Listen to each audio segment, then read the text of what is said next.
to finish out this week, I thought we'd talk about Nigel Farage. I'm sure many of you don't know who he is, so I'm going to tell you. He was the face of UKIP, led them to 4 million votes in the 2015 general election. He has been an MEP for quite a long time, and he campaigned for Brexit. He was, essentially, the face of it, just not the person in charge of it. Him being an MEP meant he understood the intricacies and why we should leave. Or so he would have you believe. I will let you decide for yourself. Post-Brexit, because basically he won, he went on to just focus on LBC and a few other speaking engagements and his MEP career. Well, Brexit wasn't delivered, so he threw his weight back in, this time by creating the Brexit Party because he did not want to be associated with those involved with UKIP now. The Brexit Party is one of the fastest growing parties in the country now, to the point where it is dominating European politics, to the point where it came second in Peterborough's by-election, and I could see it happening again in Wales. If Farage wins seats in UK Parliament is screwed. The current system, after all, is ignoring the will of the people, so it's inevitable that they will instead vote for another. Farage is that scapegoat. Well, Channel 4 published a news report recently. This news report is damaging, and also goes against certain rules, but they did it nonetheless. It concerns the European Parliament Advisory Committee on the Conduct of Members, who have reached out to President of the European Parliament Antonio Tajani about matters concerning Nigel Farage and money he may have received to live a certain lifestyle which goes against certain rules, and of course conduct, which would include disinterest, integrity, openness, diligence, honesty, accountability and respect for Parliament's reputation to act solely in the public interest, and refrain from obtaining or seeking to obtain any direct or indirect financial benefit or other reward. Let's forget here their salaries are monstrous, so are their expenses. And the fact that European Parliament has shown itself to be remarkably against what they say. I can't show the letter because Channel 4 have a watermark over it, so I'm going to instead read from it, but I will link the archive down below. Feel free to read the article. It's from Channel 4 because they covered this. We will certainly get to why they should not have done this in the first place soon enough. So, taking all these elements into account, the Advisory Committee considers that Mr. Farage committed a serious breach of the Code of Conduct.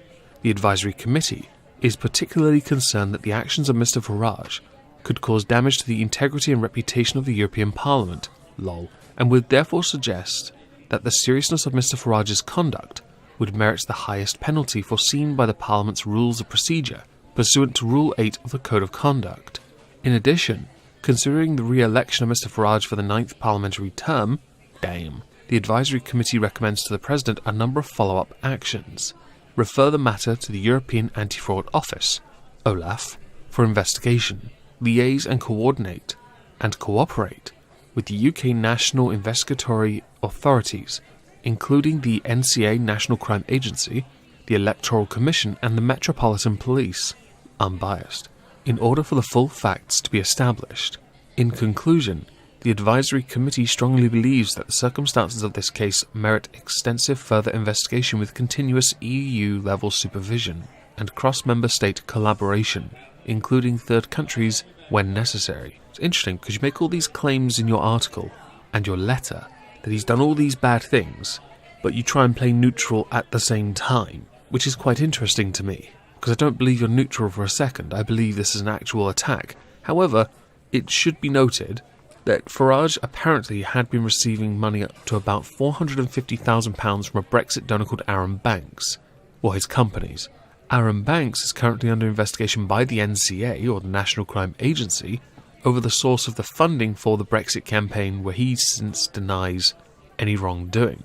The problem that Channel 4 has is that they've only seen parts of the letter. They haven't seen the whole letter. They've only run with what they've got, which is all that is mentioned in the article. 2 snippets, meaning they don't have the full picture, the full scope, or anything really to go on. EU being renowned for openness, they'll totally share it when the time comes. Now, a spokesperson for Farage points out that if you make mention of this, you are in contempt of the rules of procedure of the European Parliament, which confirm that the proceedings of the Advisory Committee are confidential. But of course public interest takes precedent, doesn't it? Especially when it's Farage and we're trying to tear him down. Because you couldn't beat him on ideas, you had to find something else. To continue that quote, "We find it amazing that you should be in possession of this letter before Mr. Farage's office in Brussels has received any such information. This demonstrates that Channel 4 are cooperating with an individual who does not like Nigel Farage, but nevertheless sits on a committee which purports to make judgments about him, and who by leaking this letter seek to bounce the President into making a decision before he has seen any evidence. This is unacceptable and a breach of protocol surrounding the operation of this committee, which means that if they abide their own rules, which is unlikely, this will be swept under the rug and destroyed within moments.